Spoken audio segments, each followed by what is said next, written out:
with us. Welcome to News Track on Channels Television. I'm Joker Rogers. And I'm Charles Eruka. Here are the stories and reports for this hour.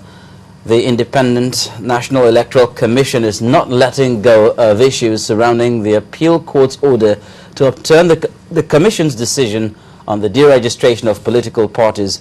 INEC Chairman Atahiru Jega told journalists in Abuja that INEC will head to the Supreme Court to challenge that decision. He also says that 93,000 registered voters in Anambra State would be prosecuted for multiple registration.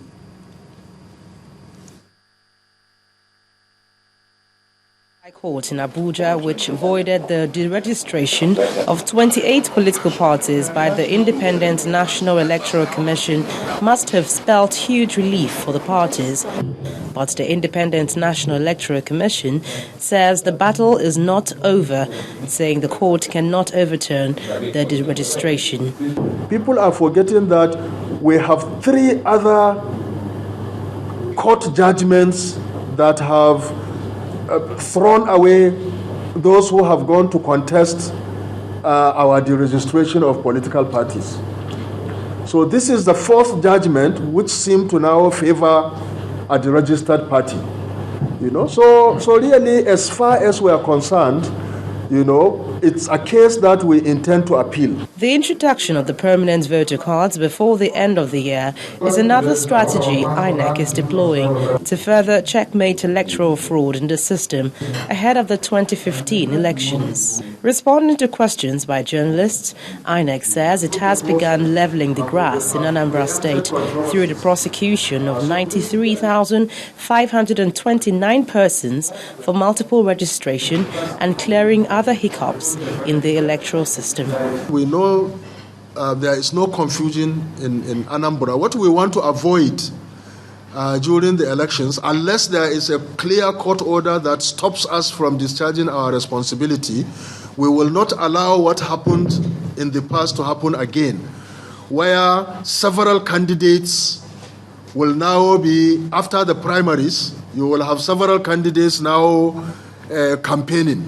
Only the candidate of the party that is recognized will be allowed to campaign. Well, in spite of the fact that INEC now boasts of a fully consolidated database and, of course, customized election sheets, the major problem of underage voting remains a critical challenge, and we wait to see if the permanent voter card might just be able to resolve this.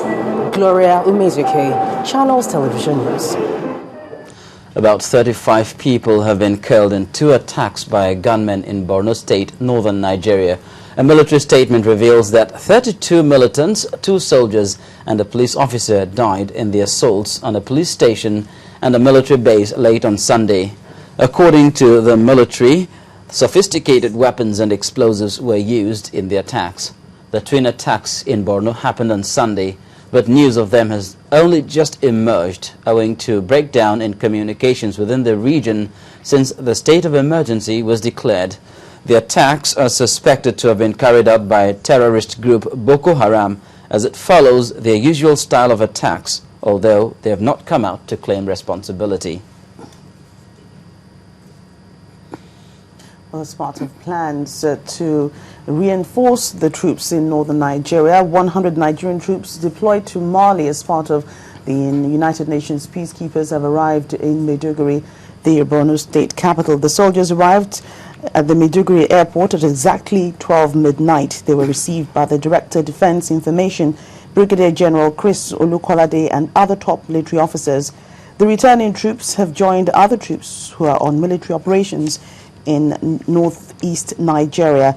Senior military officials were on hand to receive them, and in military style they demonstrated their readiness to join the operations in Adamawa, Borno and Yobe states. Still on security, the fight against pipeline vandalism received a major boost in Ogun State, southwest Nigeria, after 28 suspected vandals were arrested by a combined team of the Army and the Civil Defense Corps. The 2 agencies, acting on a tip-off, stormed the Ogere axis of Ikene local government area of the state and swooped on them, vandalizing the NNPC pipeline, which serves the southwest states of the country from Mosimi Depot. Pipeline vandalism or oil theft are all criminal acts, and they are all acts of economic sabotage. The criminals that were caught to have perpetrated this act today have been arrested. They are about 28 in number. Where we stand is the loading point, and it's about 2 kilometers away from where they connected this hose to the pipe. The vandals are among us, and it is the villagers who can be able to give us the information. And based on surveillance, there's no way you won't be able to know what is happening. Well, determined to fulfill its mandate, the Niger Delta Development Commission has built and completed 30 blocks of flats for the 2 Brigade Nigeria Army in Port Harcourt. While commending the Niger Delta Development Commission for the completion of the buildings, the Chief of Army Staff, Lieutenant General Azubike Hichirika, said the project is completely in line with his vision to build a force that can confront contemporary challenges. Men of the Nigerian Army and their families, the leadership of the Nigerian Army and top management of the Niger Delta Development Commission are here. It's the formal commissioning of a 30-block of flat at the Port Harcourt Barracks.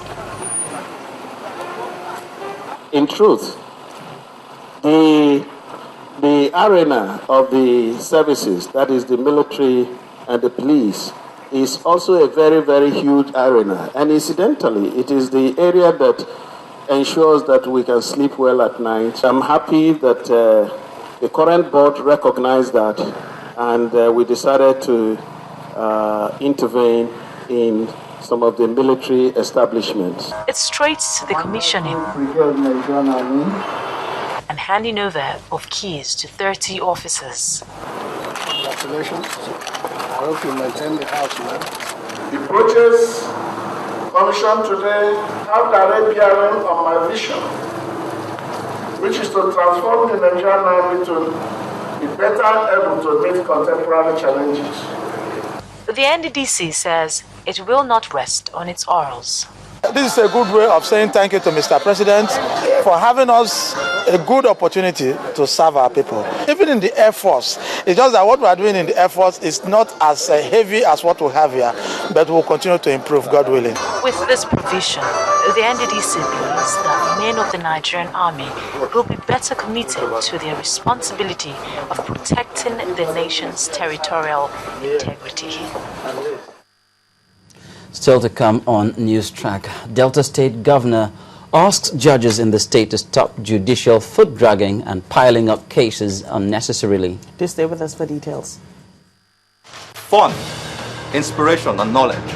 That's what you get from readers, writers, publishers and the entire book world. Get some interesting reviews, events, interviews and latest updates from the book world. The Channel's Book Club, inspiring you one page at a time.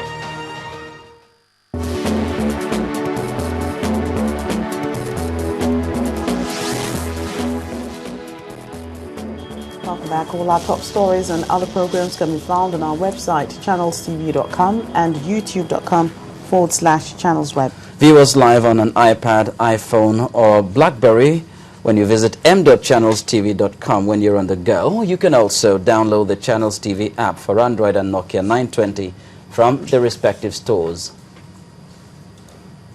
Delta State Governor Dr. Emmanuel Edouin has asked judges in the country to dispense justice quickly and dispassionately in order to restore people's confidence in the system.